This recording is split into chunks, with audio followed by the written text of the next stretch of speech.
aqui de retomar as atividades da Comissão de Direito Civil. Vou começar perguntando aqui quem que é da área da saúde. Ai, que legal. Era essa a ideia, a gente tornar a palestra multidisciplinar para não ficar só aqui com o pessoal do direito, né? Então, bom, vamos lá.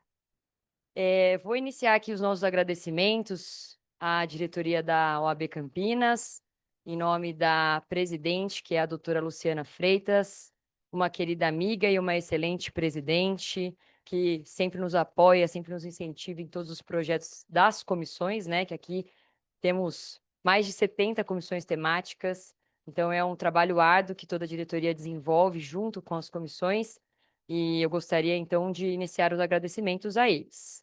Quero agradecer também a todos os funcionários que estão aqui com a gente, que ficam nos bastidores, mas é o que torna todos os nossos projetos a realidade.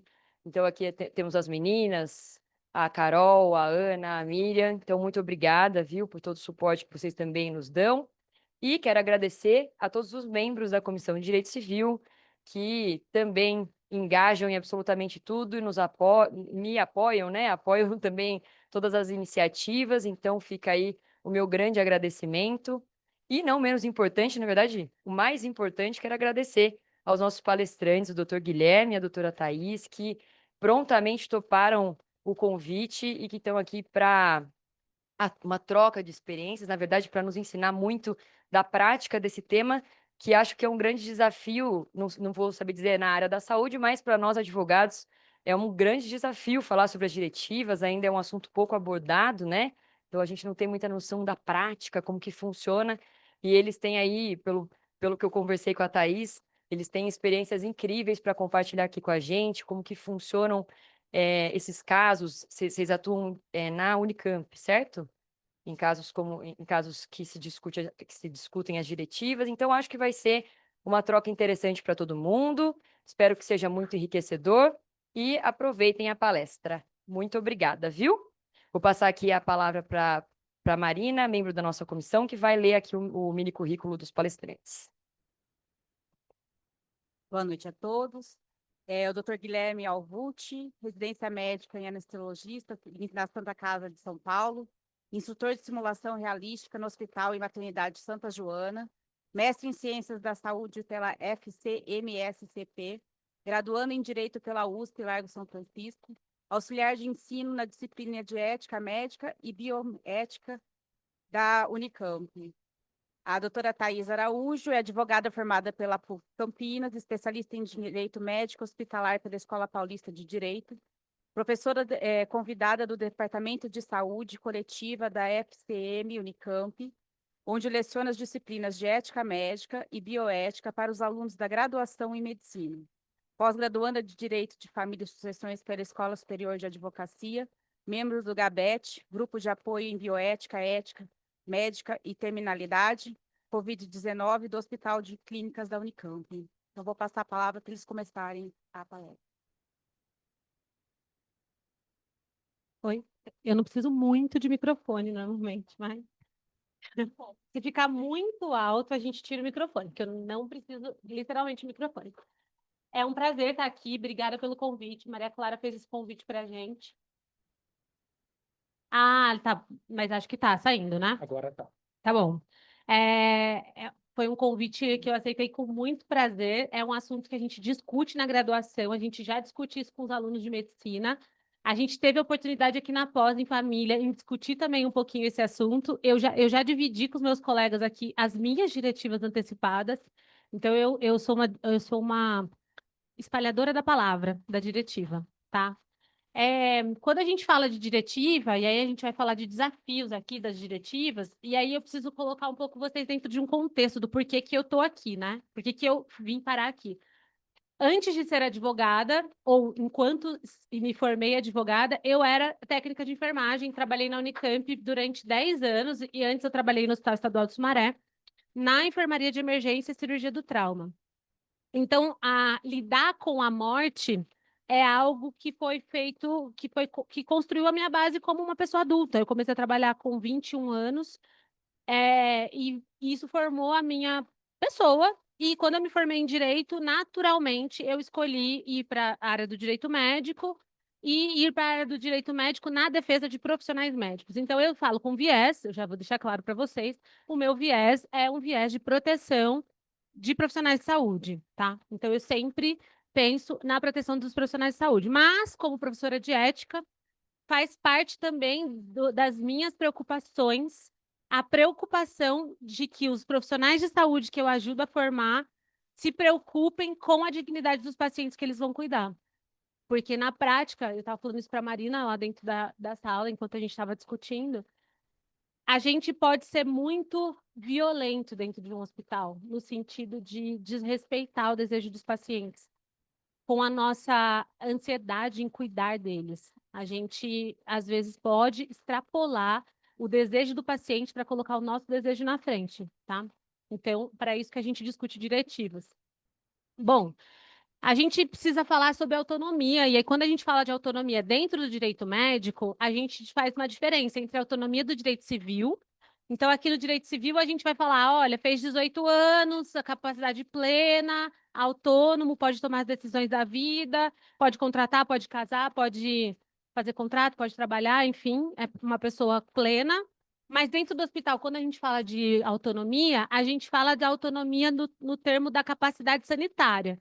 Tem um termo em bioética que a gente chama de capacidade sanitária, que é essa capacidade de sanidade do ponto de vista da sua própria existência para tomar decisões sobre a sua saúde, especificamente. Então, quando a gente está falando de autonomia lá dentro do hospital, eu não quero saber se o cara tem capacidade de testar, de doar, de dar para o filho, de deixar o carro para o filho. Eu quero saber lá dentro do hospital se o paciente tem capacidade de entender por que que ele está lá, quais são as doenças que ameaçam a vida dele lá dentro daquele contexto hospitalar, e se ele é capaz de decidir o que ele quer para a vida dele a partir daquele contexto. Então, isso é capacidade sanitária. Então, quando a gente fala de diretiva antecipada de vontade, a gente está falando de uma expressão prévia de uma coisa que ainda vai acontecer no futuro.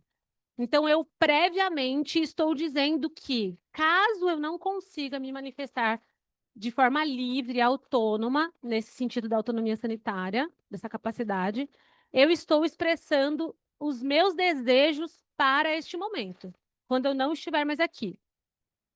Eu deixo a referência no último slide, vocês vão receber também, mas a Luciana Dadalto, não sei se vocês já ouviram falar, mas é uma pessoa que eu indico que todos vocês sigam no Instagram. Ela é uma advogada bioeticista que fala muito sobre diretiva antecipada de vontade e testamento vital. E a diretiva, ao contrário do que as pessoas pensam, elas servem para qualquer momento, qualquer fase da sua vida, não necessariamente quando você está com uma doença que está no fim da sua vida, que vai te matar, né? Que potencialmente pode levar você à morte. Então, as diretivas é uma expressão prévia desses desejos, dos tratamentos médicos futuros que eu quero receber ou que eu não quero receber quando eu não estiver mais aqui para me expressar. Isso é a diretiva. O consentimento livre e esclarecido, ele já é uma manifestação atual sobre uma coisa específica que você está me propondo ali dentro do meu cuidado, do meu tratamento. Então, eu vou dar um exemplo enfim, um exemplo comum. Olha, seu João, o senhor está com uma insuficiência cardíaca, internou, tal. Pode ser que o seu coração não aguente o que a gente está propondo aqui. O senhor está recebendo muito soro, muito líquido, muita medicação. E pode ser que chegue num momento que o seu coração vai falhar. E aí, talvez nesse momento, o seu pulmão vai ficar sobrecarregado. Então, a gente precisa, talvez, entubar o senhor. Isso é uma conversa rotineira dentro de uma emergência. Rotineira. A gente faz essa conversa todo dia. Tudo bem para o senhor ser entubado? E aí o paciente vai perguntar: o que é ser entubado? Às vezes já viu alguém que conhece alguém que já ficou entubado. Quanto tempo eu vou ficar entubado? Você me garante que eu vou acordar? E aí você vai respondendo as perguntas do paciente. E aí, dentro da medicina, a gente sempre trabalha com probabilidades e não com certezas. Nós, advogados, tudo depende. Na medicina, é probabilidade. Então, a gente trabalha dentro de um campo de certeza probabilística de um determinado tratamento dar ou não tal resultado. Então, a gente sabe que uma mulher adulta de 30 anos com IMC tal, que esteja com fração de ejeção de X%, tem a chance de sair de uma intubação em X dias. A gente sabe, mais ou menos.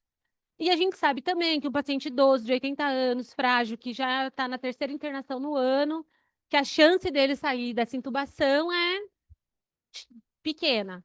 Então, a gente trabalha com essas probabilidades, nessa honestidade. E aí, o consentimento do paciente é para esse evento atual. E o paciente vai dar esse consentimento. O foco é na decisão presente, no que está acontecendo agora com o paciente. Bom, dentro da hierarquia de normas que a gente tem no direito, e aí o pessoal da saúde sempre me pergunta, sempre, os alunos sempre me perguntam, tá, mas e se eu fizer isso que o CRM está mandando, o CFM está mandando, eu não posso ser preso? Eu não posso ser processado? Eu não posso não sei o quê? E aí eu tenho que dar uma notícia horrível para eles, que é o direito de ação, né? Que para as pessoas é horrível você falar para elas que todo mundo pode processar todo mundo. É horrível. Olha, eu posso processar o Guilherme porque ele veio de gravata azul hoje. Mas assim, eu posso? Posso, é meu direito de ação. Vou ganhar? Não. Vou gastar dinheiro à toa? Vou pagar custas? Vou, mas eu posso. E aí a gente tem que falar isso para os alunos, né? Lá, eles no auge dos 20 anos deles, lá no 3º ano da faculdade, eu falo, então, é que pode, mas não é que a norma do CRFM não vale a nada. Ela não vale para o cara que é cabeleireiro, mas para você que é médico, ela te vincula. Ela não vale para mim, que sou advogada, mas para você que é médico, ela te vincula. Então, dentro da hierarquia de normas, as normas do CFM e as do CRM também, que tem pareceres e tal, elas valem para os médicos como norma vinculante a eles, tá? E aí o CFM, e aí eu dou uma dica para todos os advogados que querem atuar na área de direito de saúde, tem dúvida.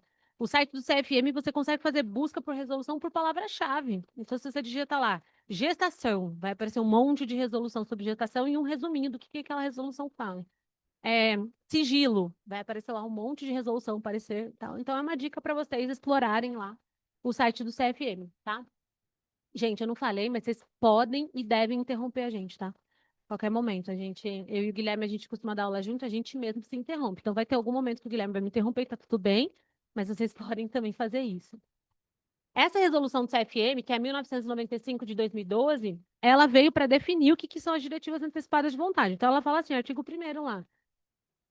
Definir diretivas com um conjunto de desejos prévia e expressamente manifestado pelo paciente sobre os cuidados e tratamentos que ele quer ou não receber no momento em que ele estiver incapacitado de se expressar livre e autonomamente sua vontade.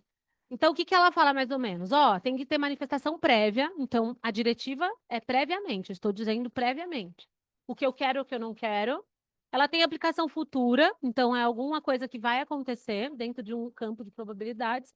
E ela é um escopo amplo, ela abrange um tratamento que às vezes não aconteceu. Eu, por exemplo, na minha diretiva eu falo, se eu parar em AESP, o pessoal da área da saúde vai saber, 20 minutos no relógio, mais que isso. E aí eu coloquei até umidade, tipo assim, se eu tiver até 50 é 20 minutos, se eu tiver mais de 50 já é para diminuir para 15.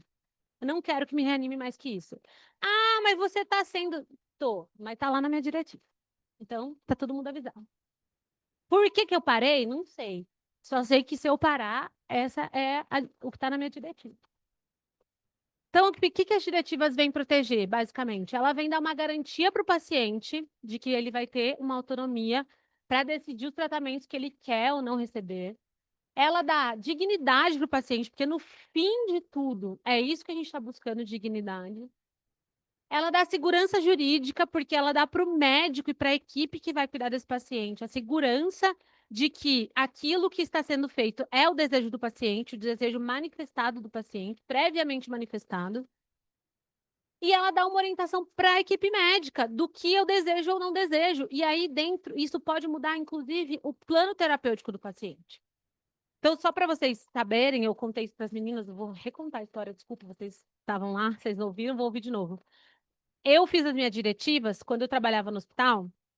Eu cuidei de um paciente específico, dentro dos milhares que eu cuidei ao longo de 12 anos na enfermagem, que eu senti que a gente passou muito do ponto com aquele paciente no plano de cuidado dele. A gente, quando eu falo, a equipe toda, tá, gente? Não estou falando A equipe hospitalar, a equipe médica, a gente passou muito, muito. Era uma situação de olhar para o paciente e você sentir uma angústia, uma dor física, de cuidar daquele paciente, gerava uma dor física na gente, porque era uma coisa assim, a gente passou muito do ponto, assim, muito. E eu lembro que eu conversei com uma amiga, que era uma das minhas melhores amigas até hoje, a Fernanda, e eu falei para ela, Fer, nunca me deixe chegar nessa situação aqui. Nunca, não importa. Ai, mas ela tem um filhinho de 1 ano. Não me deixe chegar nessa situação. Ah, mas ela queria tanto viver que. Não me deixe chegar nessa situação. Essa situação aqui, a gente passou do limite. E aí eu lembro que eu falei isso pra Fernanda e eu fiquei assim, mas eu falei só pra Fernanda, cara. Tipo, eu tenho que fazer isso daqui, tipo, eu tenho que fazer valer. E eu passei mais de 1 mês construindo as minhas diretivas, pensando em tudo, assim, tipo, dieta, se eu queria, se eu não queria, nível de consciência que eu gostaria de estar, se eu quero ou não ser sedada, se eu quero ou não estar acordada, se eu quero ou não receber a visita dos meus sobrinhos, da minha família. Eu não sou religiosa, eu não tenho religião, mas se eu quero ou não, se eu autorizava ou não meus pais a fazerem rituais religiosos, tudo isso está nas minhas diretivas. Tudo, porque eu fiquei mais de 1 mês construindo as minhas diretivas. E nas minhas diretivas, eu fiz uma coisa que eu nomeei a Fernanda como a minha procuradora. A gente vai falar do procurador, tá? E aí eu distribuí minha diretiva, gente. Eu acho que tranquilamente umas 50 pessoas têm minhas diretivas. Então, se acontecer alguma coisa comigo, tem que alguém surgir no hospital e falar: opa, ela deixou aqui escrito, tá? Eu fiz uma versão e eu saí distribuindo no WhatsApp. Mas a gente já conta disso. Eu vou contar para vocês a reação da minha família. Quando eu, quando o Código de Ética, que é recente, tá? O Código de Ética é de 2018. O Código de Ética trouxe também um artigo falando, olha, que é vedado para o médico deixar de garantir ao paciente o exercício dele de decidir livremente sobre a sua pessoa e seu bem-estar. Então, o Código de Ética veio com esse artigo, que é bem simples, dizer, viu, médico, você não pode limitar, usar o seu poder, a sua autoridade, porque não adianta, a relação é uma relação de autoridade. As pessoas respeitam os médicos, eles respeitam o que o médico diz, a gente confia na palavra do médico. Se o médico está dizendo que aquilo é melhor, a gente confia, mas o código de ética vem e diz: ó, médico, calma lá. Não é para você deixar o paciente sem poder decidir sobre a vida dele, usando a sua autoridade para isso, limitar essa autonomia do paciente de decidir o que é melhor para a vida dele, tá? A gente tem uma outra resolução que fala de recusa terapêutica. É um pouquinho. Elas se misturam aqui quando a gente fala de diretiva antecipada, mas daria para fazer uma aula só de recusa terapêutica, tá? Essa resolução foi discutida, o Guilherme vai falar mais dela, foi discutida judicialmente, alguns artigos foram suspensos judicialmente, o Guilherme vai falar dele. Mas a recusa terapêutica é quando o paciente fala: eu não quero este tratamento. Eu não quero receber sangue. Eu não quero amputar o meu pé. Eu não quero fazer hemodiálise. Isso é recusa terapêutica. A recusa terapêutica também obedece limites colocados também pela nossa legislação, né? Então, assim, eu não posso falar, eu quero que você desligue os meus aparelhos. Porque eu estou doente aqui com câncer, eu quero que você desligue meus aparelhos. Porque a gente sabe que isso é homicídio privilegiado, e aí a nossa legislação veda o homicídio privilegiado, e aí o cara não pode fazer uma diretiva que contenha isso, e nem pode recusar também a família recusa porque quer que a pessoa morra porque está com dó, entendeu? Então tem limites para recusa terapêutica. A recusa também é uma resolução que eu também sugiro leitura para vocês, mas ela fala que o direito do paciente deve ser devidamente informado, o paciente tem que saber, quando ele recusa o tratamento, quais são as consequências previsíveis daquela recusa, tá? A capacidade de decisão do paciente é completamente avaliada na recusa terapêutica. Eu tive um caso que é muito interessante, eu queria muito saber como o caso ia desenrolar, mas ele acabou depois da contestação. Rapidão, vou contar para vocês, mas uma paciente processou 2 médicas lá em Jundiaí. Ela chegou no plantão contando uma história de que ela estava sendo perseguida, que ela tinha sido violentada sexualmente e que ela estava sendo perseguida por umas pessoas da época da escola, que ela zoou essas pessoas perseguiam ela. Ela estava com uma clara mania persecutória. o diagnóstico de persecução foi feito assim, meio que na hora pela ginecologista. Ela foi para a clínica, encaminhou ela para a clínica médica avaliou, falou, olha, tem alguma coisa errada, talvez um distúrbio, vamos coletar uns exames, fica aí. E ela acabou sendo internada pela psiquiatria, porque ela estava com um discurso completamente de que ela estava sendo perseguida, de que os vizinhos estavam mudando o carro dela de lugar no estacionamento, de que o vizinho de cima fazia barulho com a furadeira porque um outro entrava na noite na casa dela, estuprava ela, e que se ela saísse do plantão, e ela falou isso verbalmente para a médica, eu não aguento mais, ninguém acredita em mim, eu não aguento mais. Eu vou sair daqui, eu não aguento mais. Eu já fui na polícia e ninguém acredita em mim. E aí a médica fez o diagnóstico na hora de ideação suicida. Ela estava com esse discurso: eu não aguento mais, ninguém acredita em mim, eu vou sair daqui, ninguém acredita em mim. E ela ficou internada por 18 dias. Ela ficou internada compulsoriamente por 18 dias numa clínica psiquiátrica. E ela veio processar as médicas dizendo justamente que ela recusou a internação. Ela fez uma recusa terapêutica da internação. E aí a nossa defesa foi, viu, você não tinha capacidade de fazer a recusa naquele momento. Naquele momento, você estava completamente incapacitada de. Ela é formada em direito, a paciente.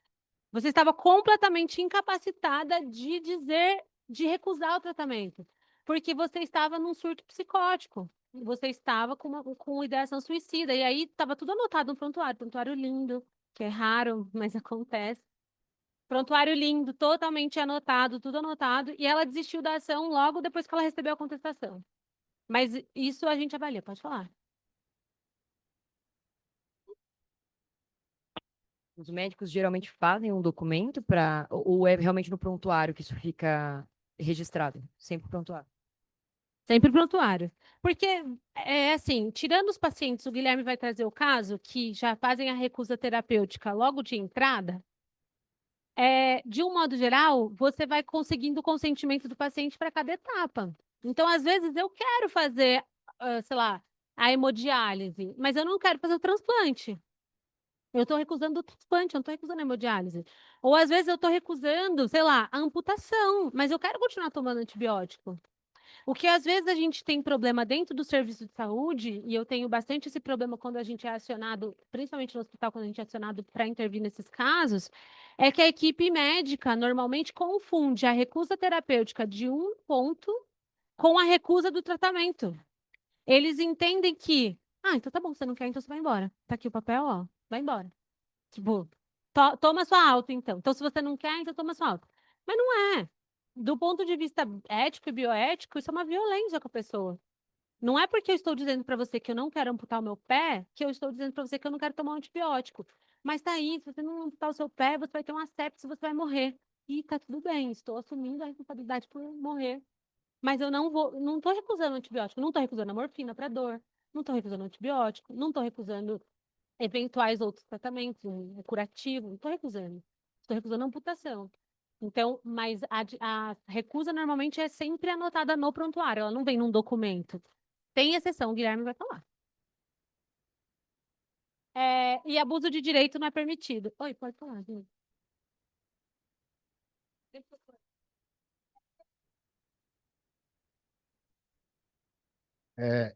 É interessante, sempre quando no ambiente hospitalar você está diante de uma recusa terapêutica e o caso for delicado, você buscar o apoio da equipe multidisciplinar, trazer assistente social, tudo mais, para que esse paciente que está vai, exercendo a sua recusa terapêutica naquele momento, tenha certeza que ele está entendendo o que está acontecendo com ele, que ele recebeu a informação qualificada, de acordo com o nível de entendimento dele, para que essa decisão que ele está tomando realmente reflita a vontade dele. Porque, às vezes, ele está tomando uma decisão equivocada, ou ele não está entendendo o que está acontecendo com ele. Então, é sempre importante você se apoiar na equipe multi. Normalmente as discussões em bioética, elas sempre envolvem equipe multiprofissional. A equipe médica que chama a gente, aí eu sou advogada, a Dani, que é a docente lá da disciplina de ética médica, ela é psicóloga de formação, tem o Gui, que é médico e advogado, tem enfermeiro do grupo de cuidado paliativo. A gente é normalmente sempre uma equipe multiprofissional e apoiado nos profissionais que conhecem o paciente, que isso ajuda também muito, porque muita informação o paciente não dá para a equipe médica, ele dá para a equipe de enfermagem. Às vezes a gente teve paciente que queria, na Unicamp já aconteceu muito quando eu trabalhava lá, a gente teve um paciente específico, ele queria muito ir embora, muito, e a equipe estava de, porque o senhor quer alta, o senhor não está bom ainda, não, eu preciso ir embora, eu preciso ir embora, eu preciso ir embora. Até a hora que ele contou pra gente da enfermagem que, na verdade, ele queria ir embora porque ele estava pensando quem estava cuidando dos cachorros dele.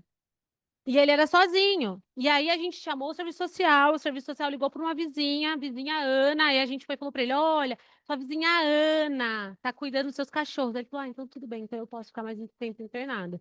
Então a gente sempre apoia na equipe multi, mas também, assim, sempre é uma equipe multi. Boa noite, eu sou Alexandre, sou advogado e atuo ainda como técnico de enfermagem num serviço de cuidados paliativos em Jundiaí, programa Melhor em Casa do SUS.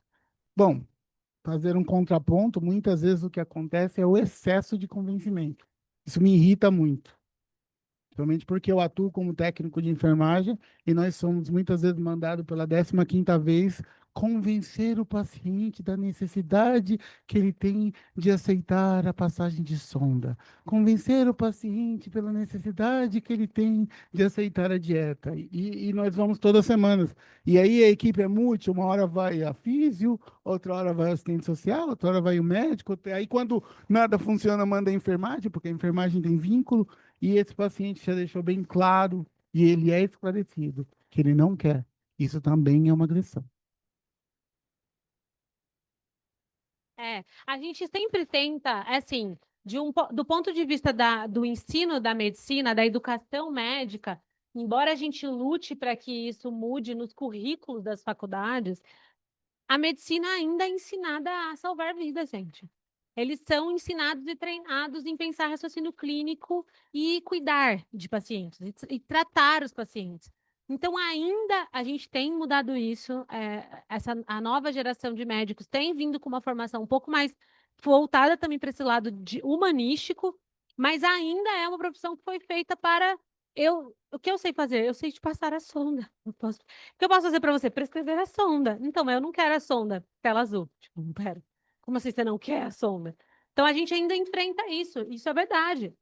Se o paciente está esclarecido, não quero passar a sonda. Sonda de vesical ainda chega uma hora que o cara meio que fala, tudo bem, mas sonda nasointeral, sonda para receber alimentação, o paciente não quer, o paciente não quer. Não tem o que a gente faça que vá fazer ele receber isso. Mas vamos lá. Tá, só deixa claro que você acredita que salvar é importante também, né? Não é. Porque, assim, ainda faz parte do escopo. Já Mas- quebrei muita costela. Isso, isso. É. Você é a favor de salvar, isso. Já tomei muita cusparada na cara, tentando salvar. Já participei de muitas cenas, enfim, muita intubação, muita reanimação, muito tudo que vocês veem em filme, eu já participei. Tentando salvar as pessoas, e salvando algumas vezes.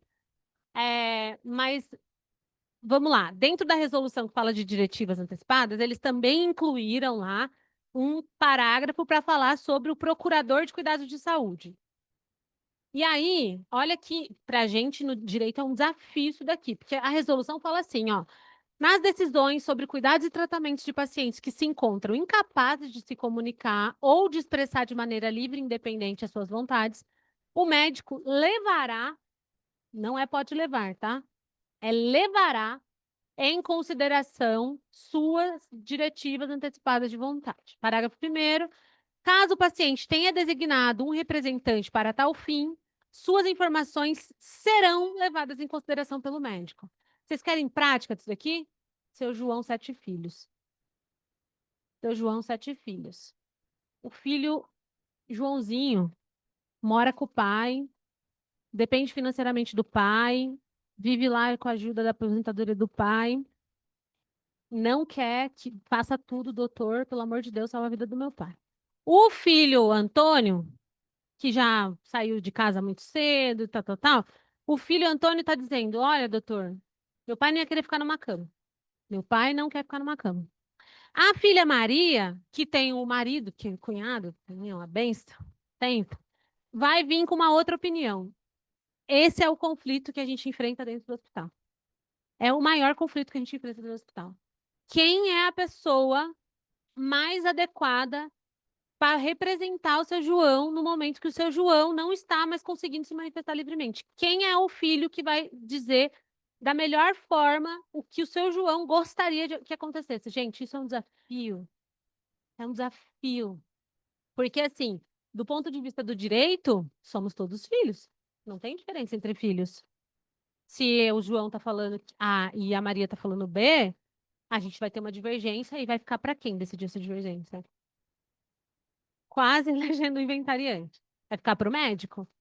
Vai ficar para o médico. E aí o médico vai ter que se colocar num papel de ator principal, de dizer, eu vou defender o interesse do João. Se a gente, e isso para isso também a comitê de bioética é chamado a rodo, para dirimir esses conflitos. Porque o filho A está falando B, o filho B veio aqui com o advogado, o filho C mandou avisar que amanhã vai vir com não sei quem, e ligou e vai processar, sabe assim? É sempre umas coisas assim. Então, esse é o maior conflito que a gente tem. Mas a resolução previu a ideia do procurador de cuidados de saúde. E o procurador, ele vai representar os interesses previamente expressos pelo paciente. É a Fernanda da minha vida. Eu nomeei a Fernanda, minha procuradora. Ele vai interpretar as diretivas eventuais e comunicar com a equipe para garantir que a vontade do paciente vai ser cumprida. É ele que vai ser o ponto de comunicação. E ele vai trabalhar lá para proteger os interesses, as decisões difíceis, baseadas no que o paciente, né, aquela pessoa que está sendo cuidada, deixou para ele dentro do contexto, gente, porque não tem como prever tudo. A gente nunca vai conseguir prever tudo dentro de uma internação. Mas o procurador é essa pessoa que vai dizer por você. Então, quando eu estava atuando ainda na enfermagem, eu sempre falava, quando a gente percebia que tinha algum paciente que tinha muito filho, e a gente começava a perceber que ia ter um conflito ali numa gravidade, porque medicina é probabilidade. Eu sei que esse paciente tem uma chance aqui de ter uma piora nos próximos dias, tal. A gente sempre, eu pelo menos tentava, sempre trazer a equipe para a gente falar. Esta é a hora de perguntar para o seu João. Seu João, caso a gente precise dar um remédio para o senhor, que o senhor vai ficar desacordado, caso a gente precise, caso o senhor não consiga se manifestar, quem é a melhor pessoa para falar pelo senhor? Quem que é a melhor pessoa? É a sua filha que estava aí? É o filho que veio ontem? Como que é? Quem que é a melhor pessoa? E o seu João pode, neste momento, te dizer quem vai ser o procurador dele. O documento. Então, está internado, num momento desse, eles dizem, é o Pedro. Que validade jurídica tem isso? Mas é uma resolução, não é lei.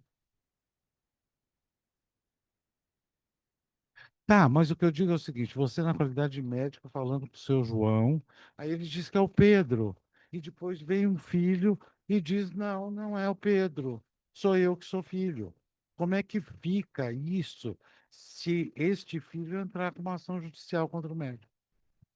Se você, médico, tiver anotado lá no prontuário que conversado com o senhor João sobre a gravidade do caso, explicado para o seu João as probabilidades dos próximos dias ele ter uma piora do quadro clínico, e conversado sobre a importância de se nomear um procurador, alguém que possa, não precisa escrever a palavra procurador, você pode escrever alguém que possa representá-lo no momento em que ele não estiver mais capaz de se manifestar. Seu João manifestou que o Pedro, seu filho Pedro, é a melhor pessoa para representá-lo. Essa é a sua validade. Prontuário médico tem presunção de veracidade. Quem escreve no prontuário está dizendo a verdade até que se prove o contrário. Então, numa eventual ação judicial, e aí a gente vê um monte de ação recente, inclusive, essa semana teve notícia do TJ em Indaiatuba, inclusive, o caso, a família impediu a paciente de receber sangue por conta de uma cirurgia ortopédica, por conta da religião, a paciente depois faleceu, a família processou o hospital. E houve troca, enfim, de hospital até, processou o hospital. A decisão do judiciário foi: você era o procurador, Você decidiu, você é responsável, não tem por que processar o hospital. O médico seguiu as diretivas que você manifestou. Tá, Você se, como responsável. tá, se não fosse o Pedro, de qualquer forma, seria como se fosse um procurador putativo, né? Todos acreditavam que o Pedro era o representante dele, do seu João, naquele momento. Então, o Pedro assumiu essa responsabilidade decisória. E eu posso nomear qualquer pessoa, não precisa ser necessariamente o Pedro. Por exemplo, no meu caso é a Fernanda. Eu tenho, não, eu sei, eu tenho um companheiro que poderia hoje, ele poderia se colocar à frente e dizer não, mas quando ela te nomeou, ela ainda, a gente ainda não estava junto, a gente não morava junto, a gente não estava casado, mas ainda é a Fernanda, porque eu nomeei a Fernanda. E aí, se ele quiser discutir que a Fernanda vai tomar uma decisão ruim, aí ele vai discutir, mas assim, o documento que eu fiz e que eu entreguei e que está válido até o momento é o documento que nomeia a Fernanda. Porque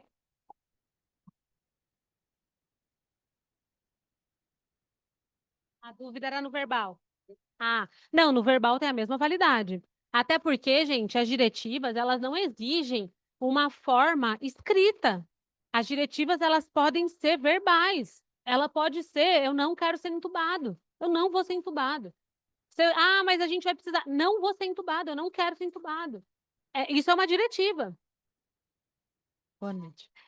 Com relação a essa questão do procurador, o que me veio assim na cabeça, assim, normalmente quando você vai fazer uma internação, existe essa pergunta: quem é o responsável, né, naquele prontuário de internação? Quem é o responsável por sua internação? Tá? Existe essa pergunta. Pode-se dar uma interpretação extensiva a esse responsável por ser o seu procurador nessa expressão de vontade, nessas questões? Vocês entenderam, né? Se o paciente, se na hora que a gente vai fazer uma internação, uma pessoa está junto com a gente, assina lá o responsável da internação, meu marido, alguém que está me acompanhando. Se essa pessoa, se eu poderia interpretar extensivamente para dizer que essa pessoa é a minha procuradora, eu entendo que não. Porque é um ato super personalíssimo. Eu posso simplesmente não nomear um procurador. Eu posso falar assim, ó, não nomeia ninguém, deixa os meus irmãos se matar, briga aí, vocês decidem o que é melhor para mim, mas eu não vou nomear ninguém. Então eu entendo que não cabe uma interpretação extensiva, tá? É claro que situações pontuais, por exemplo, só tem uma pessoa que acompanha a internação. Às vezes a pessoa está lá internada, só vem um filho, tem 10, mas só vem um. É ele. Naturalmente, numa eventual necessidade, vai ser essa pessoa, a não ser que a pessoa tenha nomeado outra, né? Mas assim, a gente não tem como fazer essa interpretação extensiva. O procurador não restringe a situação de terminalidade de vida, então eu deixei minha diretiva lá com a Fernanda para qualquer situação. Ele não precisa ter grau de parentesco, então não se exige grau de parentesco, isso pela resolução CFM, tá? E também pelas demais legislação, assim. E recomenda-se documentos distintos, fazer documentos distintos, mas pode estar no mesmo documento. A resolução, inclusive, traz isso na mesma resolução, essa possibilidade de você fazer a diretiva e já nomear um procurador. Bom, qual que é o papel do médico aqui? Gente, o médico é a pessoa mais importante. Eu não vejo como a gente consegue elaborar uma diretiva de forma eficaz para uma pessoa sem ela ter ajuda de um profissional médico para fazer essas diretivas, assim. A gente estava falando lá dentro da sala qual que seria o melhor momento para a gente ter essa conversa, né? E eu penso que o melhor momento para você ter essa conversa com alguém é sempre quando a pessoa recebe um diagnóstico de uma doença ameaçadora de vida. Então, eu comecei, meu pai, teve um problema. Por exemplo, meu pai fugiu dessa conversa. Eu tentei, mas meu pai fugiu zaço dessa conversa. Meu pai teve um tumor benigno na costela, precisou tirar. Ficou internado lá uns 7 dias, tal. Fiquei com ele. Aí eu falei, né, pai? Talvez a gente pudesse conversar, porque assim, e se dessa vez você ficou acordado, né? Mas e se você não ficasse acordado aí? O que a gente vai fazer? Ele falou assim, você decide. Falei, bom, se eu decido, tá bom. Você tem certeza? Tem. Então tá bom. A pessoa quer que eu decida. Porque assim, entre meus irmãos vai ser eu mesmo, vai ter jeito. Tô nomeada, mas não quis decidir. Não quis fazer diretiva. Oi. Pelo amor de Deus, né, gente?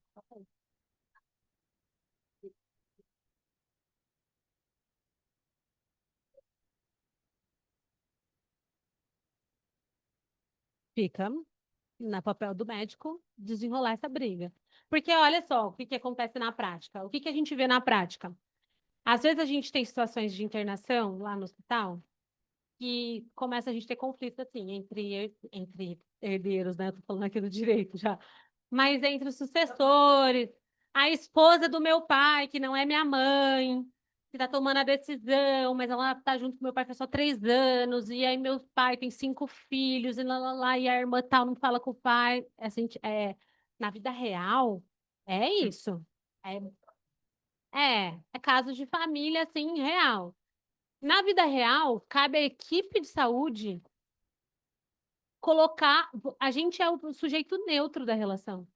Se a gente perceber que está tendo um conflito que não atende os interesses do paciente, é a nossa função ignorar o que essas pessoas estão dizendo. Porque na prática o que a gente vê, principalmente eu que trabalho com o SUS, né, gente? Eu sou uma filha do SUS, sempre trabalhei no SUS e continuo lá no SUS, dando aula no SUS, no Hospital SUS. A gente percebe que às vezes o que permeiam as pessoas a tomarem decisões nem sempre são aquilo que realmente é o melhor para a pessoa. Às vezes você quer aquela pessoa viva, não porque você realmente acredita que ela vai sair bem da internação e tal, mas porque você tem alguma coisa que é um interesse que não é necessariamente deveria estar sendo colocado naquele momento em pauta. Então a gente vê sim situação do tipo, a senhorinha que está lá internada é o arrimo de família.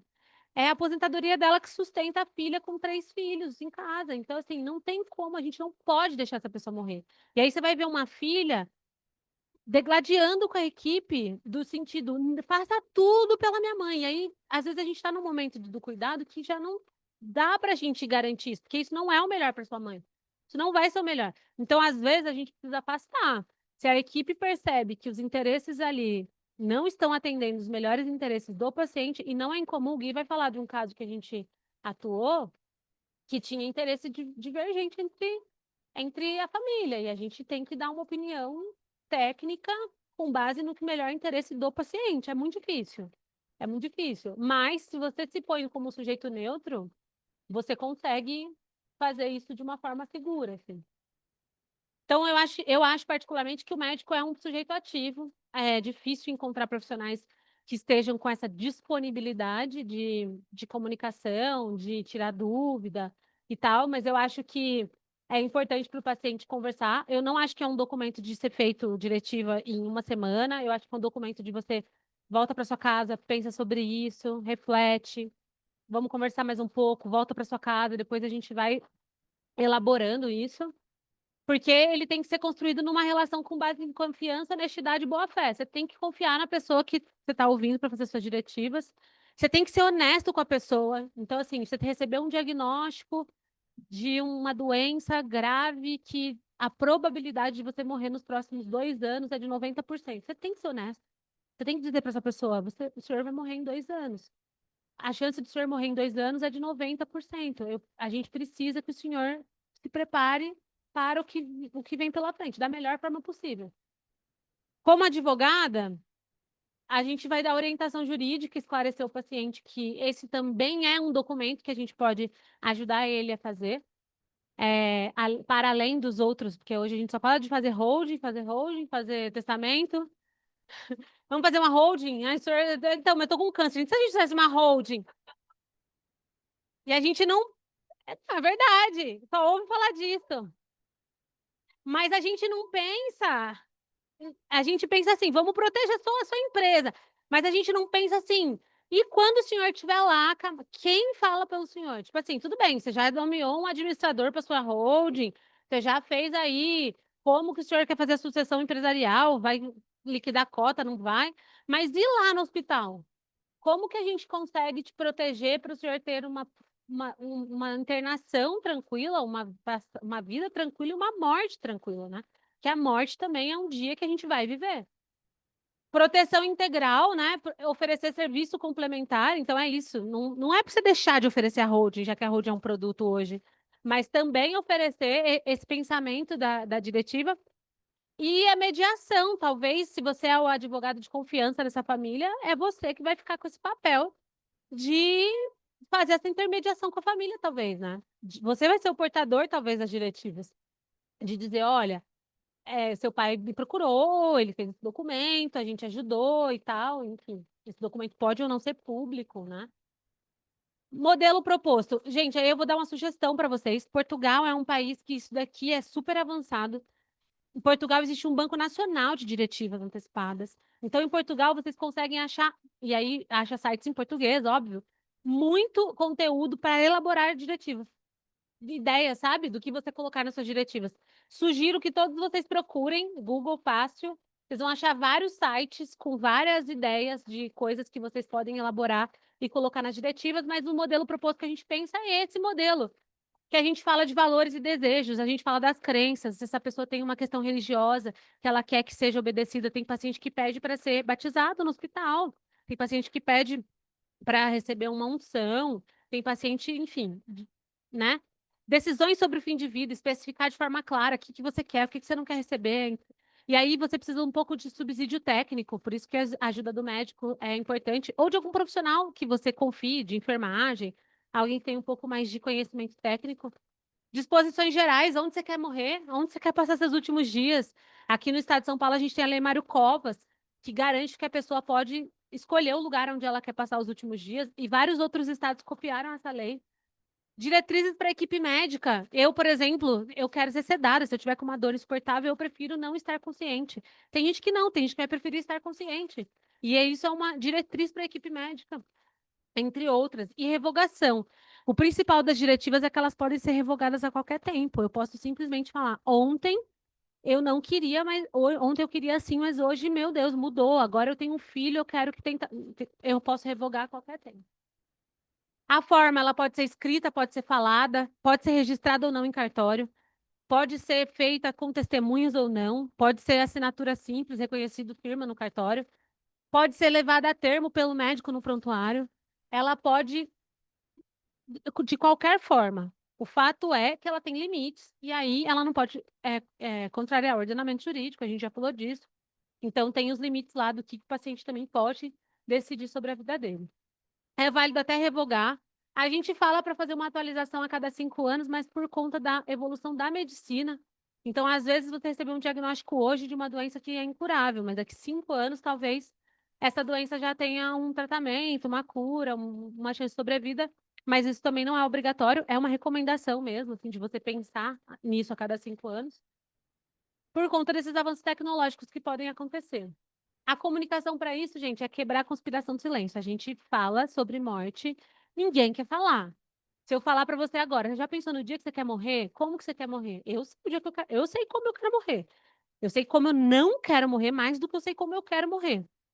Então, essa conspiração do silêncio, quando eu falei para minha família que eu fiz uma diretiva e que eu nomeei a Fernanda, minha amiga, como procuradora, os meus pais ficaram, acho que mais de um mês encanados que eu estava com uma doença e não queria contar. Eles falaram, você está com alguma coisa e você não está querendo contar. Conta, é leucemia, é câncer, e eu, tipo, HIV, eu, tipo, mano, eu só quero morrer de boas. Tipo, meus pais ficaram encanadíssimos. Tipo, eles ficaram assim, você não tá. Minha mãe deitava do meu lado e falava assim, filha, conta. E eu, tipo, eu tô vivona. Tipo, eu só tô, tipo, fica tranquila, é só, não aconteceu nada. Não, mas conta pra mãe. Tipo, não aconteceu nada. Tô aqui viva, né? Falando disso ainda, 10 anos depois, eu tô falando disso. Reforço da autonomia, então você falar pra pessoa, pensa sobre isso. Hoje vocês vão embora, vão pensando.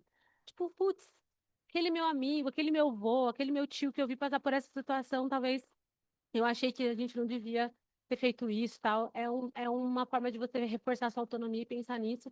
E, sobretudo, gente, é uma forma de você preservar a dignidade da pessoa, de você garantir que ela vai ter o que ela quer no momento que ela não estiver aqui para se manifestar.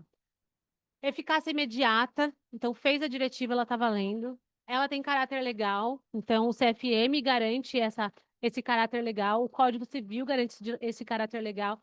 A legislação já vem garantindo esse caráter legal, a gente tem muita jurisprudência sobre validade de diretiva antecipada, tá?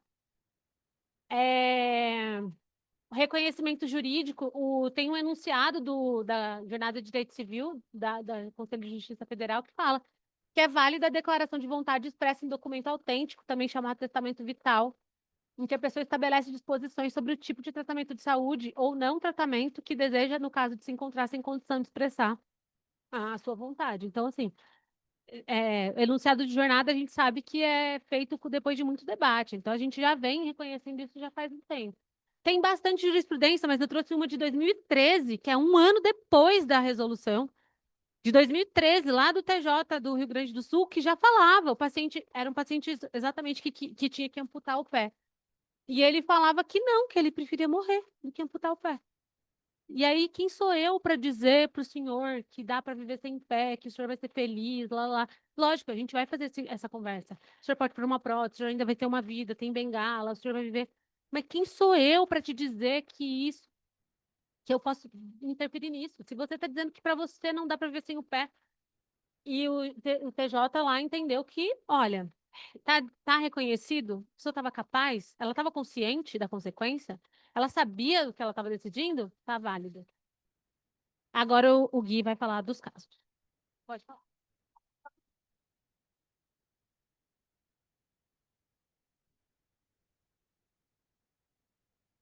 Caso haja algum codicilo que contraria as diretivas médicas, como que a justiça enxerga isso e o que fica valendo, qual a prioridade?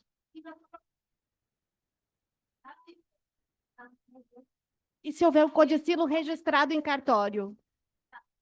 Não, porque no codicilo também é possível colocar as diretivas de última vontade. O objeto da diretiva é o cuidado em vida. Você pode pôr no codicilo eu quero que você me creme, quero que você me enterre no hospital da Pó.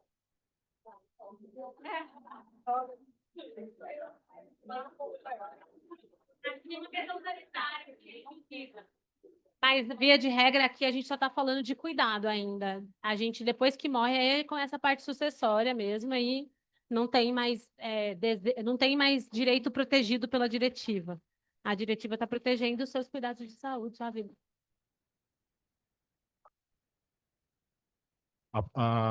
Os palestrantes eles estão tomando cuidado de usar o termo diretivas antecipadas da vontade para não estão trazendo o termo testamento vital, como ficou conhecido.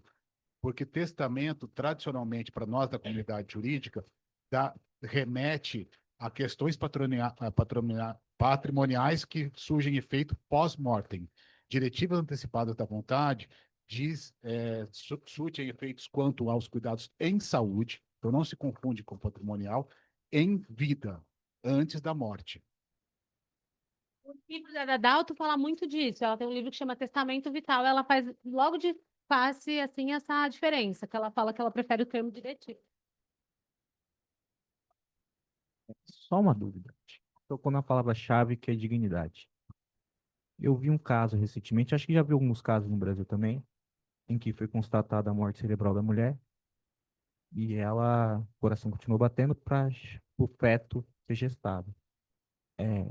Como que vocês lidam com isso? Assim, não, esse caso foi nos Estados Unidos. Eu acho que teve uns casos recentes no Brasil, agora eu não lembro de cabeça, mas esse que eu vi foi nos Estados Unidos. Existe essa possibilidade de acontecer no Brasil? Se ela, tipo, por exemplo, hipoteticamente falando, que os Estados Unidos fosse aqui, tivesse manifestado que aquela gestação após a morte dela não poderia ser continuada, teria validade jurídica para vincular os médicos? Thaís, eu acho que eu peguei um caso O parecido. Gui é anestesista de ginecologia e obstetrícia. Gente. Isso, foi uma paciente que ficou em coma. Um coma que ela não conseguiria recuperar. Algo análogo, né? Tudo bem, teve o resultado morte, o outro, ela estaria em coma e a gestação continuou. Foi aqui no HC da Unicamp, inclusive no CAISP. E eu acho que ela não poderia, nesse caso, mesmo que tivesse ali uma diretiva, decidir sobre a vida, né, de um concepto, de um bebê, enfim. Eu acho que ultrapassa muito o limite do que ela pode decidir, é algo que eu vou trazer aqui, mais ou menos com relação ao plano de parto, tá? Que é outro tipo de diretiva. É que aqui para a gente teria uma questão da morte, porque a morte cerebral a gente declara no momento que faz o último diagnóstico, para vocês saberem, só a fim de curiosidade, tá? Diagnóstico de morte cefálica é uma coisa extremamente séria, extremamente séria. Existe protocolo, assim, super sério sobre isso, e são 3 médicos diferentes que vão fazer exames em momentos distintos, com determinado espaçamento de tempo. O paciente tem que estar tantas horas em tal medicação. É feito exame de imagem, tal. Então, é super. Se o terceiro médico veio, terminou o exame clínico dele, olhou agora, 20 e 18, tem reação. Ele vai saber o resultado dos outros 2 exames. Deu negativo, a morte dessa pessoa decretada 20 e 18. O único motivo que eu mantenho você no aparelho aqui, você foi doador de órgãos. Só. Aqui, se você morreu e você não tem chance de doar órgãos, a gente vai imediatamente desligar os seus aparelhos, porque você está morto. Você está morto. Do ponto de vista ético, bioético e legal, você está morto. Eu declarei seu óbito 20 e 18. O médico vai sair na sua declaração de óbito 20 e 18. Então, aqui, eu não vejo como isso seria possível acontecer. Igual com o celular. Só queria compartilhar que nós temos no Brasil enormes casos de ELA, que o doutor pode falar melhor, e que ninguém se atenta. Então, a gente pensa em diretiva de vontade para idosos e para acidentados. Mas nós temos diversas doenças que vão incapacitar você, que você vai ficar acamado até morrer e que você precisa exercer seus direitos. Provavelmente você vai perder lugar de fala se você não tiver uma diretiva de vontade. Só um pouquinho. Bom, gente, vou tentar ilustrar um pouco o que a Thaís trouxe aqui, tá? Com um dos casos que nós discutimos recentemente. Esse caso foi modificado, obviamente, para manter um pouco do sigilo, né?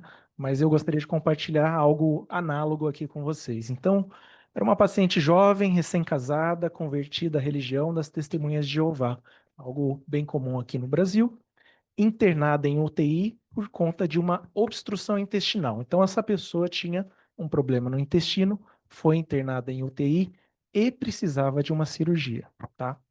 Por quê? Por causa de um tumor no cólon transverso. Ao ser submetida à avaliação, viram, né, uma necessidade de intervenção cirúrgica para aliviar essa obstrução e controlar o sangramento. Então, se não fizesse essa cirurgia, de algum modo ela iria ter a saúde dela deteriorada, tá bom? Precisava ser feita essa cirurgia. Então, logo que ela internou, ela apresentou uma diretiva antecipada de vontade, registrada em cartório com testemunhas que expressava de forma clara a recusa em receber transfusões de sangue, tá bom? Outra coisa é que era sabido que a cirurgia poderia representar um risco inequívoco dessa paciente receber sangue. Era uma cirurgia que a probabilidade de sangrar seria altíssima. Logo, na própria cirurgia, ela já precisaria receber o sangue, então. Mas ela, em sã consciência ainda, tá? Não queria receber esse sangue em quaisquer circunstâncias e que a diretiva dela era válida. Então, houve uma certa polêmica com relação ao próprio termo de consentimento da cirurgia, tá? Mas o cirurgião garantiu para ela que, nas mãos dele, ela não iria sangrar. Pois é, acontece muito aqui nos hospitais brasileiros, muito. Nas minhas mãos não vai sangrar. Você topa? Ela, topa. Tá. Mas as notícias são boas, tá, gente? Então, após intensas discussões entre a equipe médica e a paciente, foi assinado um termo anestésico cirúrgico, que nesse termo autorizava-se, então, essa transfusão sanguínea, porque o próprio termo continha isso. Já já eu falo um pouco sobre os termos de consentimento, né? Para esse procedimento, mas só iria ser realizado em último caso, só se ela precisasse, se estivesse em uma iminência de morte. Bom, foi tudo bem na cirurgia, ela evoluiu razoavelmente mal, né, no pós-operatório, ela ficou crítica, e ela ficou com uma anemia grave, tá? Então ela tinha uma hemoglobina de 5,6. Para vocês saberem, a hemoglobina normal do ser humano, 12, 13, tá? Então 5,6, metade ali do sangue dela já tinha se esvaído, vamos dizer assim. E complicações respiratórias. Então, essa paciente, no pós-operatório, ficou entubada. Ela estava em uma condição crítica, tá? Só que a condição dela era por conta agora de um problema pulmonar, tá? Ela operou, então, da parte intestinal E agora o que ameaçava a vida dela era o pulmão, uma condição que a gente chama de SARA, Síndrome da Angústia Respiratória Aguda. Então, veja, a equipe tinha ciência que a paciente poderia morrer a qualquer momento, tá? Outros familiares da paciente se apresentam no hospital, então, dizendo que esse casamento dela corrompeu os valores, tá? Mesmo ela tendo diretivas registradas em cartório, com testemunhas, apareceram familiares dizendo que ela sempre valorizou a vida, devendo a equipe transfundir o sangue, uma vez que foi autorizada essa transfusão no termo de consentimento da cirurgia. Qual o problema disso daqui? Alguém consegue me dizer quais, né, os problemas dessa situação aqui? Quais problemas que a gente tem? Alguém gostaria de arriscar? 2 documentos, tá? Então, a diretiva e o termo de consentimento cirúrgico. Mais do que isso, os familiares também, então, pessoas que não estavam legitimamente representando ela, porque ela tinha o esposo dela que estava representando, era o procurador nomeado e estava dizendo para não transfundir. E além disso, gente, uma extensão, né, da eficácia do termo de consentimento cirúrgico anestésico. Ela consentiu a transfusão para a cirurgia e para a anestesia, não para a internação dela em UTI, tá? Então aqui veio a seguinte pergunta: a equipe queria transfundir. O esposo estava ali do lado, ele não queria que transfundisse. Tinham familiares que queriam que se transfundisse. Quem transfundiria? Alguns colegas manifestaram timidamente, ok, a gente tem que respeitar. Quem não transfundiria? Quem ficaria na dúvida? Ninguém? Obrigado, Lucas. Ótimo. E aí, gente, segue, não segue? Thaís, o que você faria?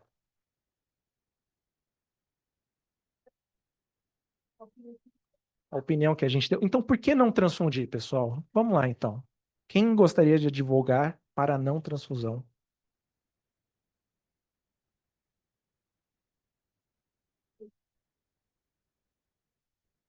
Eu vou advogar para transfundir, então. Essa do anestesista a gente já vai considerar inválida mesmo. Já foi, a eficácia já foi suspensa.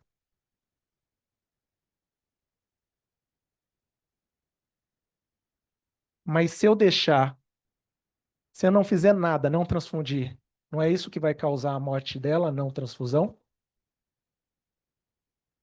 Eu acho que nesse caso cairia naquela situação que a Thaís comentou. As pessoas da família que seriam, entre aspas, os responsáveis, caso ela não tenha definido, não entram no consenso. Então, cabe ao médico, pensando no melhor interesse do paciente, decidir se vai transfundir ou não. Então, eu acho que nesse caso teria que transfundir, porque Calma, gente. Vamos lá.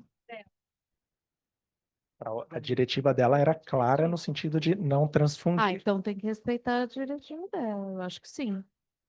O termo de consentimento... Vamos lá, gente.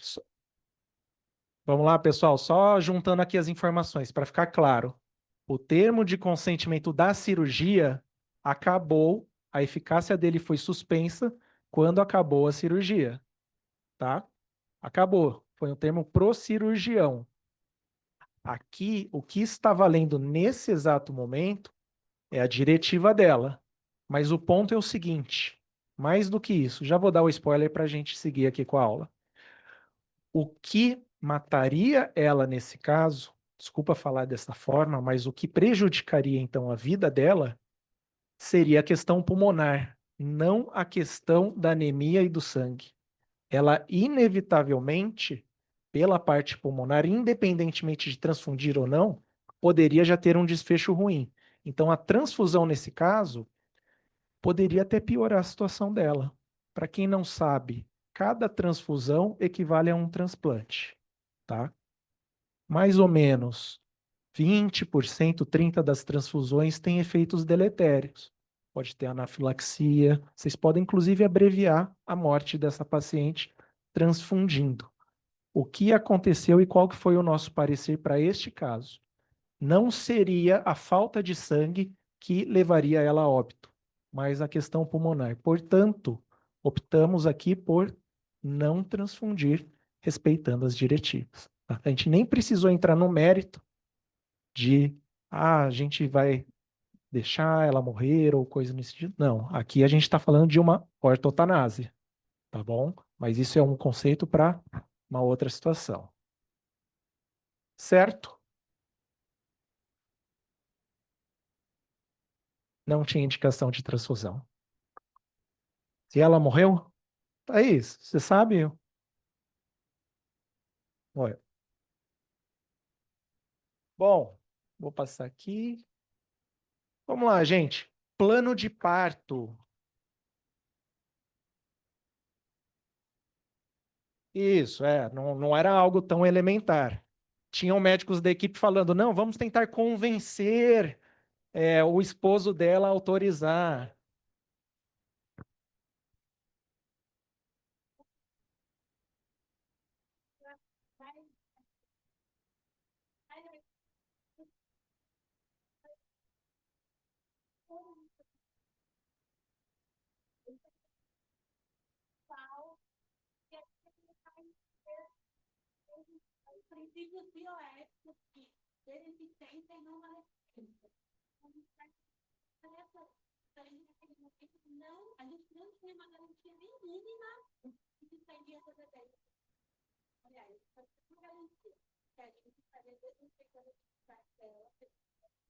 Perfeito. Claro. Não, imagina. Sim, se nesse caso, minimamente o que você concluiu foi que o que estava valendo ali eram as diretivas dela, certo? Se fosse essa junta clínica aí, médica, dissesse, o melhor é fazer a transfusão. Mas e as diretivas dela?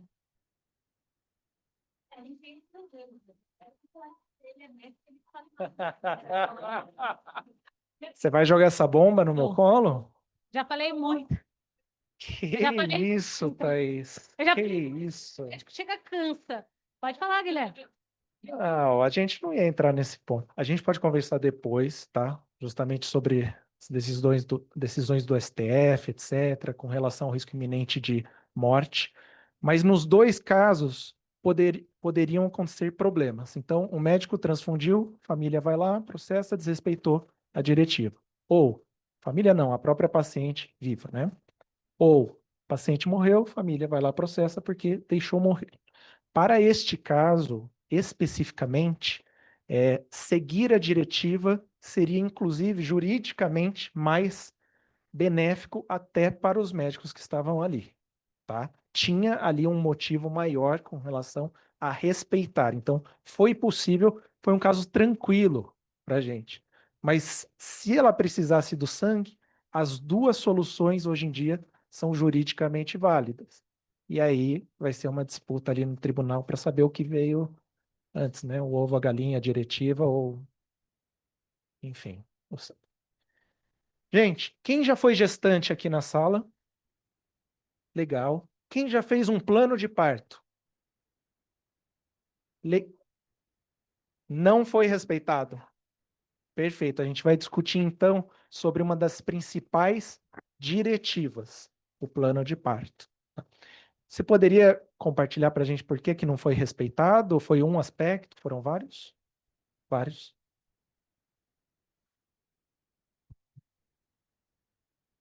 Não, mas às vezes ela não quer se expor. Não? Tudo bem? Eu não vou citar o hospital e nada. Gestação tranquila, tudo normal, trabalho de parto para o parto normal. No fim, tive que fazer a cesárea porque não deu, mas tudo bem. Eu já tinha essa consciência. Mas eu fiz um plano de parto, não foi aquele que você preenche o xizinho da médica. Eu fiz o meu plano de parto. Tudo que eu queria. A música, tudo. E nada foi respeitado, e eu tinha tempo, fiquei lá 11 horas, então tinha tempo de fazer tudo. Eu acho que a escolha do hospital talvez tenha um hospital um pouco mais conservador, vamos dizer. E eu queria muito a Golden Hour, que é o nenê no seu colo, assim, e não deixaram, colocaram não sei como chama, o campo cirúrgico na frente, e eu tentava pôr a mão nele, não, você não pode tocar nele, você não pode tocar nele, e era tudo que eu mais queria. E eu só fui me tocar que isso aconteceu muito tempo depois. Na hora, eu não consegui falar para a médica. Viu, você não vai fazer nada? Porque a minha médica nessa hora é que tinha que, né, ter ali. Mas eu acho que também, não sei se lembrou, também não culpo ela. Muito, muito próxima a mim, é uma médica muito de confiança.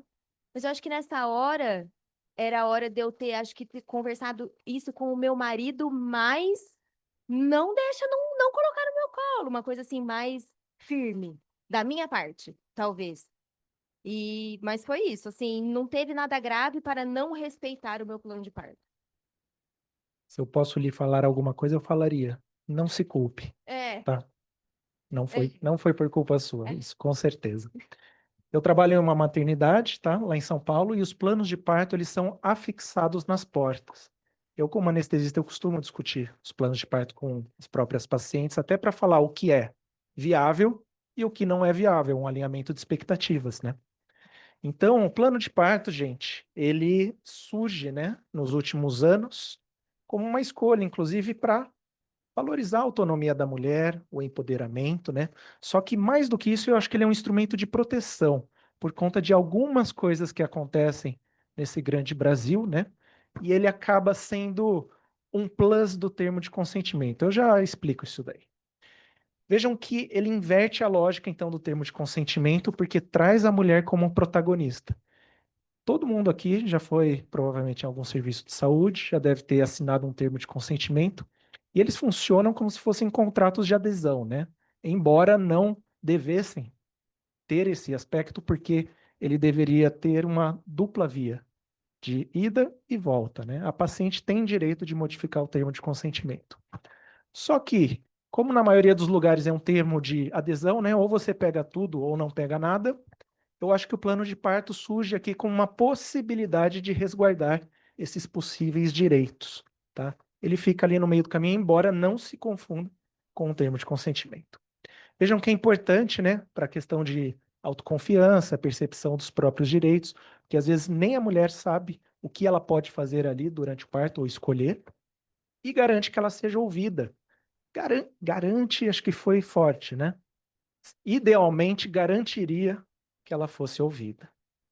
Bom, vejam que existe sim estudos que mostram uma redução de intervenções desnecessárias com o plano de parto.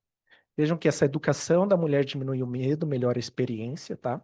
Ajuda a preparar para o que ela espera do trabalho de parto e reduz essas intervenções médicas desnecessárias, favorecendo o parto natural, estatisticamente. Tá?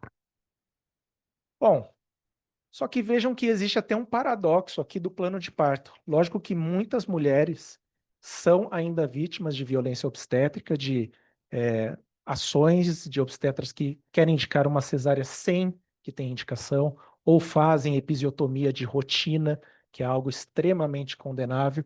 Não a episiotomia em si, a episiotomia de rotina, tá? E vejam que existe um extremo, então, da violência, em que o plano de parto surge, né? Para poder... Perdi meu controlinho aqui. Tá aí, obrigado. Para poder, inclusive, proteger as mulheres. Inclusive, a gente tem relatos das que se sentiram anuladas ou sem voz, mulheres que não tiveram o direito do acompanhante estar em sala, tá? Muito comum aqui no Brasil, embora tenham leis que protejam e garantam esse direito, muito comum. Mas existe um outro ponto que eu quero também trazer aqui para debate, tá? Que seria um extremo de escolhas, às vezes, não tão viáveis ou que não foram eventualmente discutidas com um profissional de saúde. Que muitas vezes esse plano de parto é feito sem a ajuda do médico. Vocês viram o relato da colega que a médica dela sabia do plano de parto.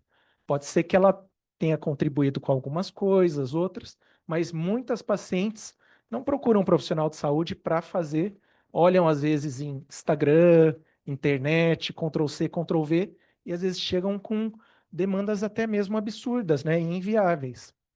Vejam que, então, num outro polo, a gente tem essa resolução do CFM, que é muito polêmica, é uma resolução que está suspensa, porque trazia uma ideia de abuso de direito da gestante em escolhas, né, em recusas terapêuticas que não fossem benéficas para o bebê. Eu acho que o principal problema dessa resolução é justamente tentar legislar, né, no campo civil sobre abuso de direito, enquanto a resolução ela deveria ter eficácia só para os médicos, né? Então, esse é o principal problema dessa resolução. E existe a questão da objeção de consciência do próprio médico. Às vezes, um ato ali pode ser contra os ditames éticos e morais dele. Bom, pergunto aqui para vocês. O plano de parto, vocês acham que é revogável? Sim? Mulheres? Mulheres pensaram um pouco mais, né? Sim, talvez. Bom, antes de entrar nesse campo com um caso, eu só vou ainda mencionar, justamente sobre a resolução do CFM, qual que é o problema dela, é justamente no artigo 5º, parágrafo 2º, tá? Ela é objeto de uma ação civil pública, é uma resolução que tem alguns efeitos que foram suspensos, justamente desse parágrafo do abuso de direito, que deveria ajudar, a ideia seria de ajudar o médico a não fazer um procedimento caso ele considerasse abusivo ao bebê, ao binômio, tá bom? Mas por outro plano, né, ele traz essa questão que poderia gerar algumas condutas coercitivas ou algumas condutas até mesmo abusivas do próprio médico sob essa desculpa. Bom, situações exemplo, gente. Se eu não quero episiotomia, se eu botar no meu plano de parto, eu não quero episiotomia, ok? Episiotomia, gente, é o cortezinho, o famoso cortezinho que pode virar um cortezão, tá bom? Que faz perto da vulva para o bebê poder passar mais facilmente, em teoria, tá? Tem gente que fala que não aceita episiotomia de jeito nenhum, mas algumas técnicas como fórceps ou vácuo exigem pela literatura a episiotomia, tá? Então, às vezes, pode ser que ela não esteja congruente com o que está acontecendo no parto. Não quero que me amarrem, já vi isso também no plano de parto. Acho que ninguém vai ter objeção a isso, né? Existe, pois é, realidade de maternidades brasileiras de amarrar gestantes, principalmente em parto cesariana. Muitas delas, mesmo em maternidades particulares, trazem aqui essa dúvida. Vocês não vão me amarrar aqui, né? Não. Não querer colírio e vitamina K ao recém-nascido. Eu acho que esse daqui é um dos pontos de maior polêmica, né? Porque acaba invadindo ali uma esfera do bebê. Tudo bem que a responsabilidade é da mãe e do pai de decidir, mas é possível, tá? Nasceu com vida, já é uma pessoa, exatamente. É possível decidir não querer, mas tem que assinar alguns termos com relação à responsabilidade. Não querem que ofereçam analgesia.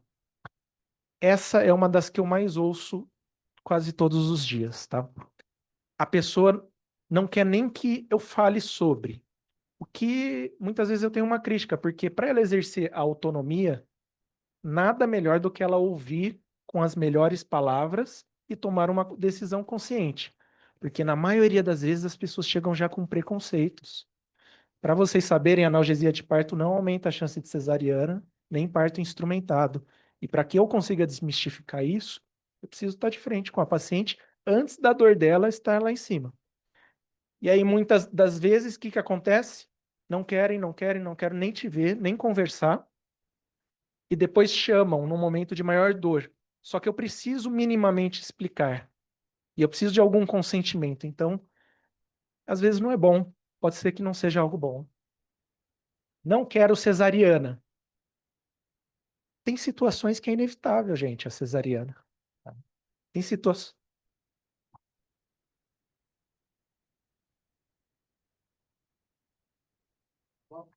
Ah, eu sei disso daí. a gente já sabe pelos nomes quando chega no hospital. Mas não é disso que estamos falando. O que estamos falando é do plano de parto, eu não quero de jeito nenhum cesariana. Uma herpes genital que contraindica um parto normal, ou um sofrimento fetal agudo com pouca dilatação. É uma situação que, às vezes, o plano de parto fica incompatível. Mas reconheço que isso daí é muito comum. Sim.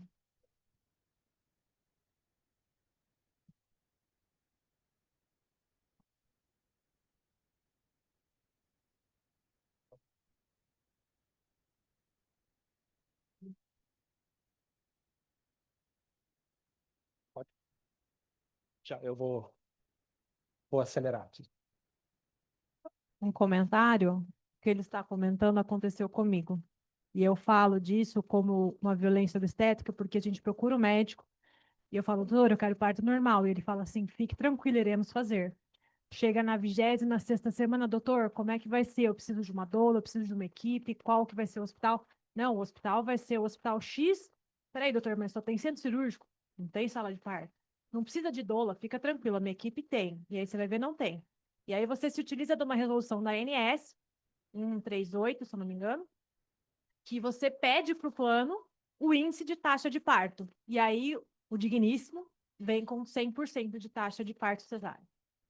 E aí, há 30 e tantas semanas, você é obrigado a procurar outro médico às pressas para suprir uma deficiência, uma grave deficiência de informação que não foi passada. Né? Então, mas eu entendo que esse não é o caso, é só para complementar o que ele falou, porque aconteceu comigo. Tá bom?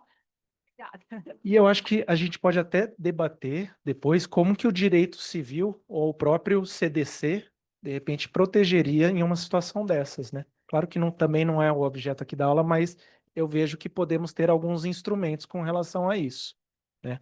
Até pelo erro com relação a você ter escolhido, talvez, a pessoa que você achou. Enfim, luz apagada o tempo todo. Já me deparei com essa.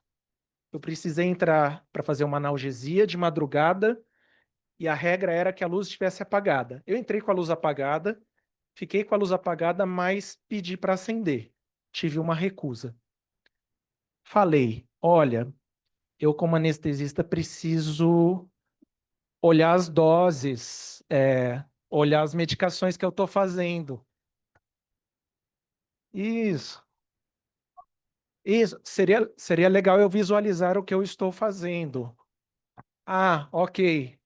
Foco cirúrgico, foco só, não a luz da sala, só um foco ali para minha atuação. Ok, deu para fazer, tranquilo.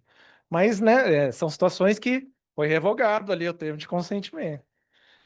Não quero conversar com ninguém, é outra situação que eu preciso explicar a minha anestesia para a pessoa exercer a autonomia também dela. Muito comum, gente, muito comum. Permanecer vendada, uma outra situação também. Mas aqui não há objeções. Parto domiciliar. Aqui peguei num ponto. CREMESP proíbe assistência médica em partos domiciliares, tá? O médico que fizer isso estará cometendo uma ilicitude do ponto de vista ético, que pode ter até uma repercussão ali sim. Cuidado, então. Não é só porque quer ter em casa que vai ter tudo, exato. Parto feito pelo pai. Sim. O pai retirar a criança com risco de queda, com risco de não saber a técnica, não estamos falando de um profissional de saúde. Parto na banheira, aqui, calma, tá, gente? Depois da analgesia de parto, não pode ir para a banheira, risco de meningite, tá? E tem lugares que não tem essa recomendação pelo risco de maior infecção. Então, existem políticas do próprio hospital que vale a pena conhecer antes de escolher o hospital, ainda que se tenha uma banheira. Certo? Foi só para deixar vocês mais atentos para trazer outro caso polêmico. Pode falar.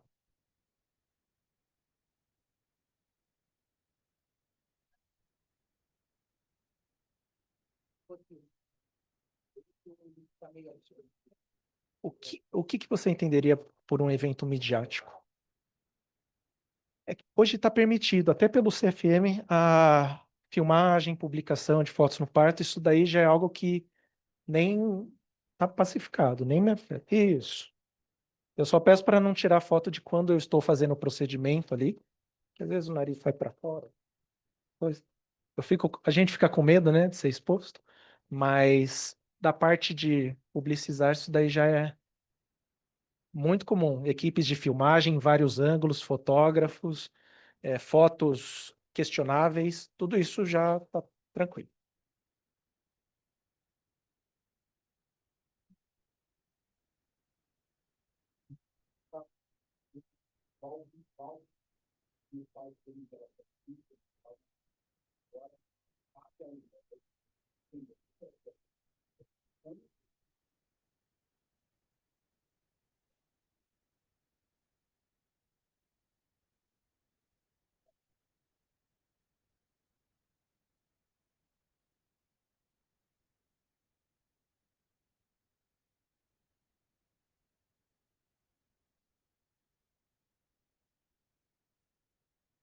Mas pela resolução 2336, o parto é o único procedimento que pode ser publicizado e, inclusive, com uma suposta quebra do sigilo, tá?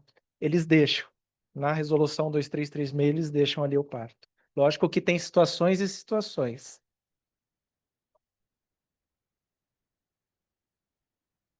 Filmado, né? Mas aí o conselho ainda não decidiu e não puniu ninguém com relação a filmar, gravar pela palavra. Eu já vi essa situação de interpretação também.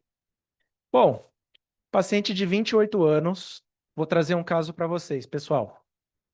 5 centímetros de dilatação do colo, refere estar com muita dor e pede uma anestesia peridural, uma analgesia de parto.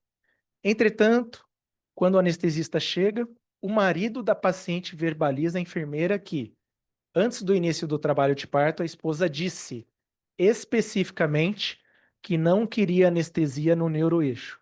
Aqui é uma situação que o pai estava ativamente vigilante e que não queria em nenhuma hipótese e era para ele não deixar que ela mudasse de opinião por conta da dor. Está escrito em prontuário sua recusa em receber analgesia. O paciente grita bastante a cada contração, mesmo depois de receber uma medicação, que é o fentanil intravenoso, tá? Está inflexível, pede que desconsidere a escolha inicial e quer anestesia peridural imediata. E aí?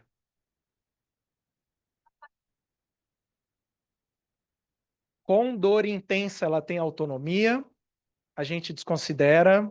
Pode falar, colega.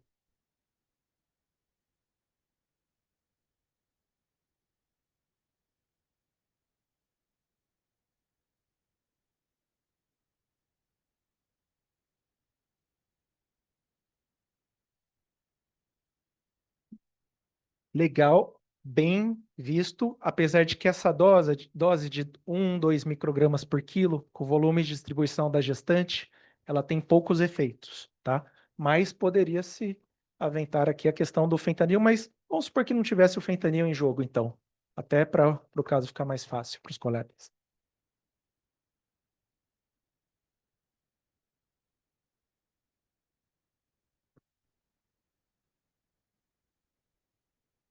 Aqui, gente, escolha técnica do médico. Legal. Um estado de necessidade com vício de consentimento? Pode ser.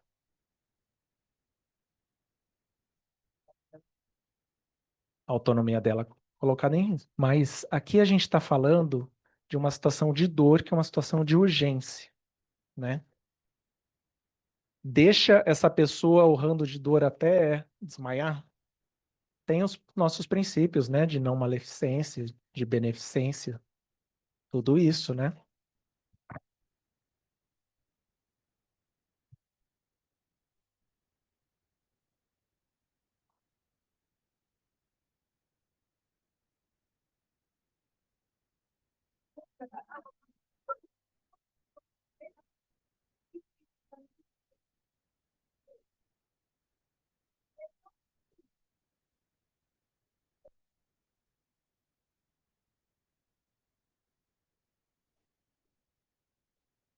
Vejam, o colega está trazendo que a verdadeira autonomia vem depois da dor. Olha só, gente. Autonomia, idealmente, tá? Na experiência médica, seria antes. Idealmente, tá? Teoricamente, o paciente não poderia fazer as escolhas sem conhecer o procedimento e as opções. E se o paciente realiza a avaliação pré-anestésica e tem a oportunidade de ser orientado, teoricamente, as decisões dele teriam valor ético-legal. Calma, respirem. Mas temos quem tenha estudado isso, né? O SOAP, que é uma das entidades que trabalham muito com isso, mostrou que não só os anestesistas, mas as mulheres, né, em trabalho de parto, elas são capazes de validar um termo quando elas estão com a dor. E eles falam que o verdadeiro momento que deve ser consentida a anestesia é durante o trabalho de parto, quando ela conhece a dor. Parece que a gente combinou, né? Mas não combinamos aqui, embora eu conheça a Raquel. Então, a dor, ela não interferiria na capacidade de compreensão dessa informação, tá? Lógico que tem casos e casos, mas, teoricamente, aqui a gente tem um consentimento válido, sim, tá bom? Bom, vou passar aqui, então, rapidamente. Tivemos aqui outros exemplos do TJSP.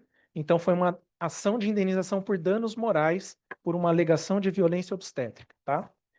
Por quê? Porque não teve o contato pele a pele na primeira hora de vida do bebê. Mas calma, calma. O clampeamento do cordão foi precoce e a doula não acompanhou ela no centro cirúrgico. Será que é um caso parecido seu? Não é, então. Mas na análise pericial, no parto normal, houve uma laceração perineal, que na verdade é de 4º grau, quando tem o rompimento do esfíncter anal, tá? Isso traz um sangramento vultuoso com uma correção cirúrgica urgente, que impede a presença do bebê no centro cirúrgico, por óbvio, né? Tem que mudar de sala, e da própria doula na sala operatória. Então, a suposta violência obstétrica, né, que estaria ali descrita e que acontece sim, tá? Muitas vezes, para este caso, não foi reconhecida. E o clampeamento foi por conta de uma cervical justa, tá? Cervical justa, só para falar aqui para vocês, é uma circular do cordão umbilical. Tava quase enforcando ali o bebê, tá? Mas isso não é motivo para indicar a parte cesariana, como muitos fazem também. Ok? Então, um obrigado meu e da Thaís, então, com relação à apresentação de hoje. Obrigado pela honra de poder participar aqui com vocês. Eu acho que vale a pena, tá? Só eu agradecer um pouquinho mais também, porque muito recentemente fiz aqui o meu registro na OAB, então agora faço parte do clã de vocês, né? Não, não tem mérito nenhum em pagar 2 anuidades, gente. Não, isso é... Aqui você tem a anuidade de volta. Ah, é verdade, esse ano foi... É. Depois eu te conto. Ah, Essa conversinha agora para o futuro, agora que você que tá no legal. plano. Gostei, vou ficar aqui então. Gente, obrigada. Desculpa o horário, a gente se estendeu, mas é que a gente dá essa aula em 2 horas na graduação, então a gente não sabe dar aula curta. Eu me estendi muito no horário. Foi um prazer estar aqui. A gente tem muitos assuntos que a gente gosta muito de discutir, então sempre que quiserem, a gente está disponível. Os nossos contatos a gente não colocou, muito bom, mas a Maria Clara tem nosso contato, a Marina, a Fernanda, as meninas têm nosso contato, o Diogo tem nosso contato. Vocês encontram a gente. Acrescento. Tá bom, acrescento. A gente acrescenta os nossos e-mails. A gente está disponível para discutir caso, para ajudar vocês. Para a gente ajudar vocês a elaborar as diretivas de vocês ou das pessoas, dos clientes de vocês, dos familiares, enfim. Não sei. A gente agradece vocês dois, acho que foi uma palestra muito legal, né? Bastante coisa nova, abrindo a mente de todo mundo aqui, tá? Desejamos a todos uma boa noite e nos vemos em seguida.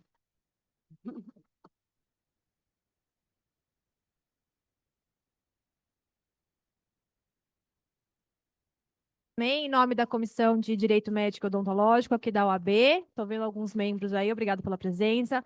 Muito obrigado pelo convite, né, de nós estarmos juntos nessa noite. Obrigada aos palestrantes, muito bom. E eu acho que, né, para concluir, eu ia ser a debatedora, mas vocês fizeram tantas perguntas que não deixaram nenhuma para mim, gente. Poxa vida. Eu acho que eu posso concluir com o detalhe, né, que fica aqui é a questão da informação, né? No direito da saúde, gente, a informação é o que manda. Então, tanto na relação médico-paciente, a informação é a base. Na nossa relação jurídica com os nossos clientes, a informação é a base e sempre vai ser, né? Então, a informação é o prêmio, é o caminho. É isso. Obrigada, gente.